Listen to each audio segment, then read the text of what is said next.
Hello, my name's Ernest Tolan. I'm in the master's degree program for creative writing at Full Sail University. 51-year-old, 3 kids, a few grandbabies, husband. I started this journey off. I used to be a publisher of a newspaper magazine, hip hop magazine, entitled Who's Ballin'. It went down in 2009 when the recession hit. And it was actually going that way anyway because everything is going to online instead of in print. So I actually went back to Wichita State University and got a degree in communications and learned how to write for the web.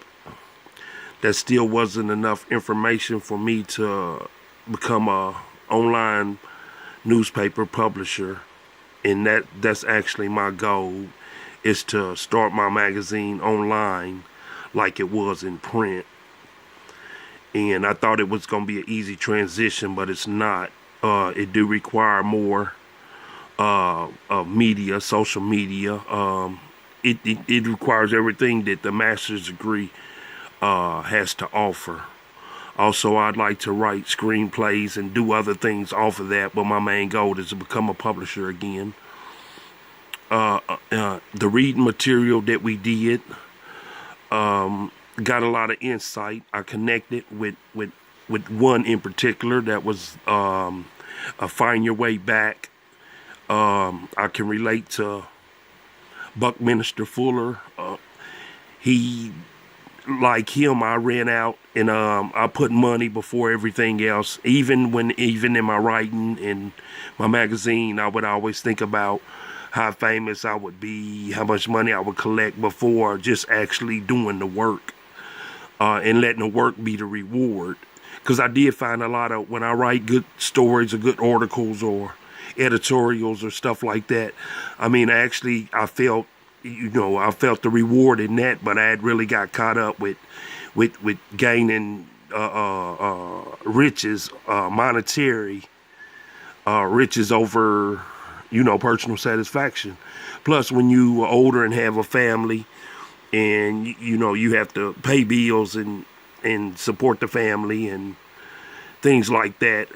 At 51, it becomes hard just to focus like that. So, but that was probably, out of all 5 stories, that was the one that I identified most with.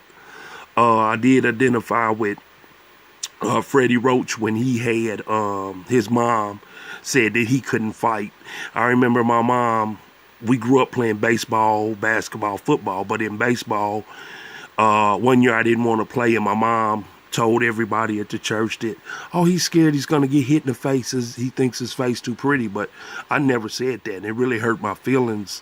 And she didn't do it mischievously, but when you're a boy, it's a difference when your mom says some stuff like that. So I went back out with a vengeance, and I became one of the best baseball players in our community. I actually just gave up sports really, but when I started working for my father in high school, the money became an issue.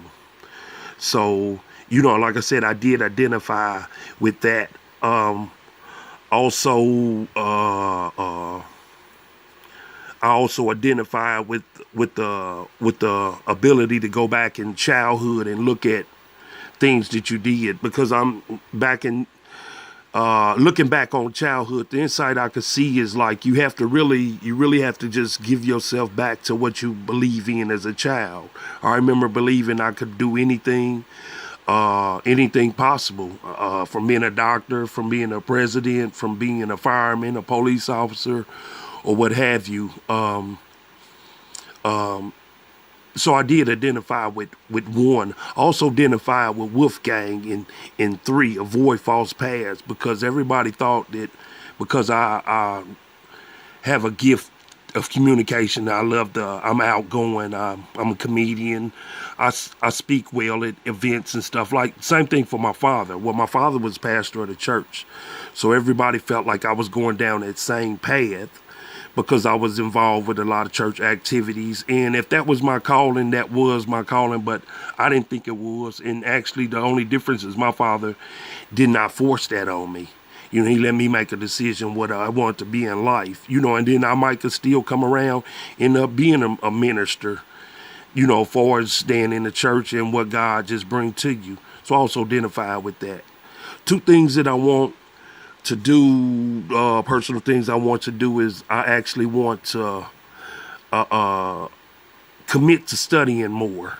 You know, at 51 and the things I have to do from day to day, I make excuses, and sometimes it's hard for me just to sit down and lock in like I used to in college. But that's something I have to do, and this course is expedited, so it has to, you know, I have to do what I have to do. So that's one of my goals. My other personal goal is time management. If I can manage and put this time in the blocks and see it on paper, I could stick with it more, and that would help me with my studying time. That's all I have for now. Thank you.